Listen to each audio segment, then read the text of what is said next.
Good morning, students. Welcome back to the English Channel Prime. Students, in the last class, we have completed the explanation to the first chapter of SPL, that is the Constitution of India. I hope all of you understood this chapter. Now, let's start with the exercise. So, children, open your page number 237. Now, let's start with the objective type questions, that is first main. Multiple choice type questions. Who was the chairman of the drafting committee? Yes, children, who it is? It is Dr. B.R. Ambedkar.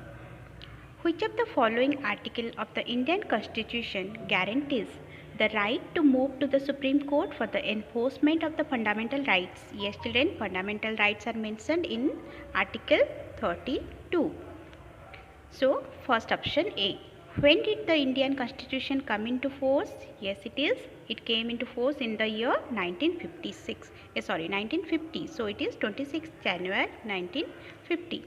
Now, Dowry Prohibition Act was implemented in which year? Yes, it is 1961. The option D. Next, National Human Rights Commission was set up in which year? Yes, it is option C, 1993.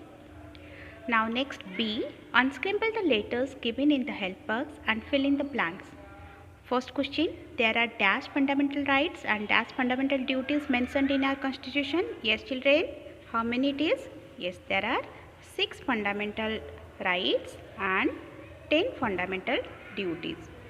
So unscramble these and write 6, and here it is 10 fundamental duties. In the book it is 7 are given. There are 10 fundamental duties. Now our constitution was enacted on which year? Yes, it is enacted on 26 Jan 1950. Just we wrote in the 26 Jan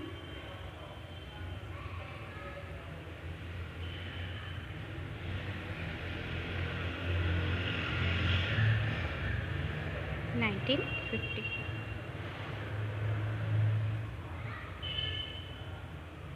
Okay.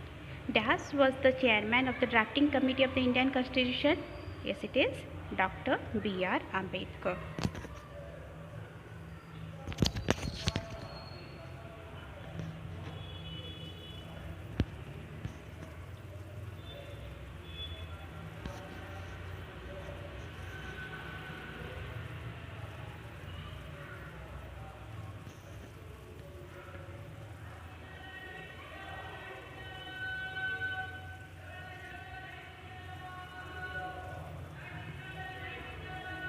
Now, the word law is derived from the Latin word das, which means das. Yes, it is derived from the word Teutonic. So, children, write down the correct spelling Teutonic, Teutonic, which means lag, meaning which is fixed.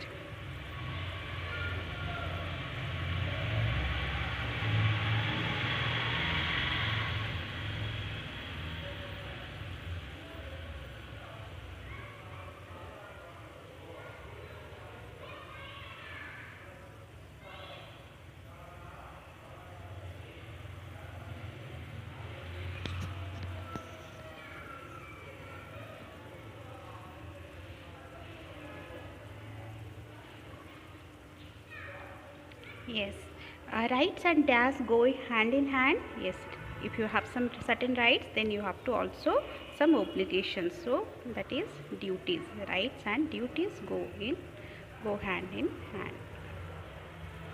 Next, state whether the following statements are true or false. Let's do this, children. The Indian Constitution is an unwritten document. Is it an unwritten document? No, children, it is false. Next, a set of rules according to which a country is governed is called law. Is it true? Yes, it is true. So write down true. Next, legislature implements laws made by the judiciary. Is it made by judiciary? No, it is made by the executive. So write down false.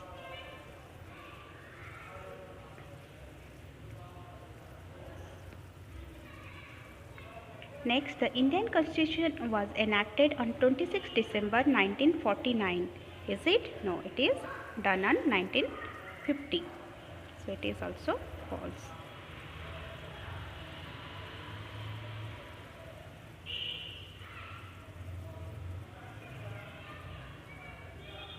Yes. The Indian Constitution can be amended by two-thirds of the majority of both the houses. Yes, it is true.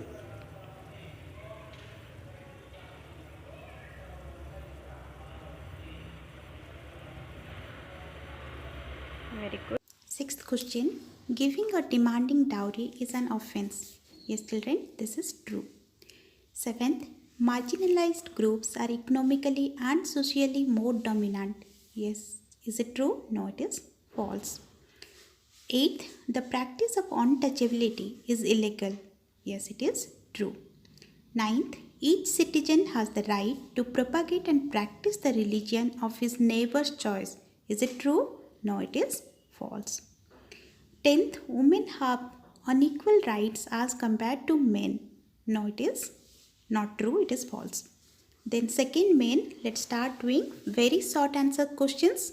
First question, what is a constitution? Write down the answer. Constitution is a document containing set of written rules and laws according to which a state is governed. It lays down guidelines and principles for the smooth governance of a country. Second question, what are rights? Answer, rights are those favorable conditions of life which are recognized by the society and are implemented by the state or government. Third question, define preamble. Answer, preamble is the introduction to constitution. It reflects the guidelines for the government. Done. Let's go to the third main short answer questions. What do you mean by federalism? Write down answers. Federalism is a system of government in which there are two levels of government, one at the central level and the other is at state level. There is a division of power between two governments. The division is given in the written constitution. There is an independent judiciary to solve any dispute if it arises. Done. Second question. What do you understand by the division of powers? Write down answer. There is a clear division of powers between the three organs. Those are legislature. It elects the elected representatives who make the laws. Executive, the group of ministers who implement the laws. It also includes the bureaucrats or the executives. Third, judiciary, a system of courts in the country which upholds the laws. So the powers of these three organs are well defined under the constitution, which ensures the following. First, no organ can exercise unlimited powers, and B, each organ can check the powers of the others. Third question, what is a secular state? Answer, a secular state is a state which does not promote any religion. It does not discriminate on the basis of any religion. The state does not interfere in the religious matters, nor does it discriminate against the religion of any followers. Done. Now, fourth question. List the fundamental rights enjoyed by the Indian citizen. Answer. The Indian citizen enjoys the following 6 fundamental rights. First one, right to equality. Second, right to freedom. Third, right to freedom of religion. Fourth, right against the exploitation. Fifth, right to constitutional remedies. Sixth, cultural and educational rights. Fifth question, explain right to equality and right to freedom. Answer, all the citizens of India are equal before law.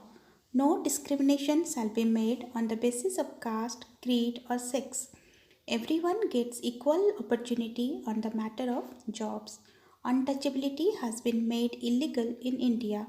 Reservation for scheduled castes, scheduled tribes, OBCs are not against the constitution. These are coming under right to equality. Now, right to freedom, it is a cluster of 6 freedoms. They are: first, freedom of speech and expression. Second, right to assemble peacefully without weapons. Third, right to travel to any part of India. Fourth, right to reside in any part of India except Jammu and Kashmir. Fifth, right to make association or unions. Sixth, right to choose any trade, business or occupation. Children, in this, the fourth right is also amended in the year 2019.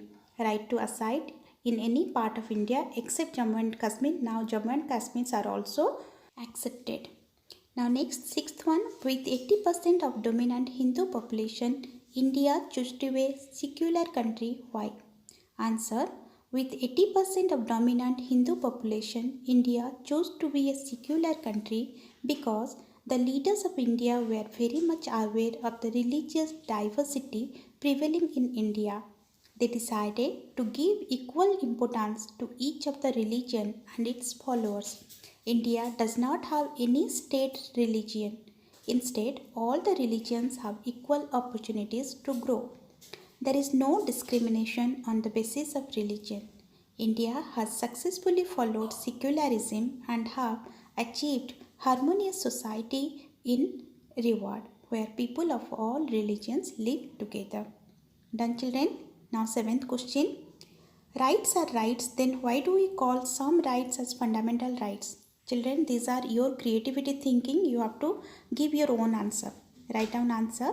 Some of the rights are called fundamental rights because these are essential conditions for the healthy survival and growth of an individual.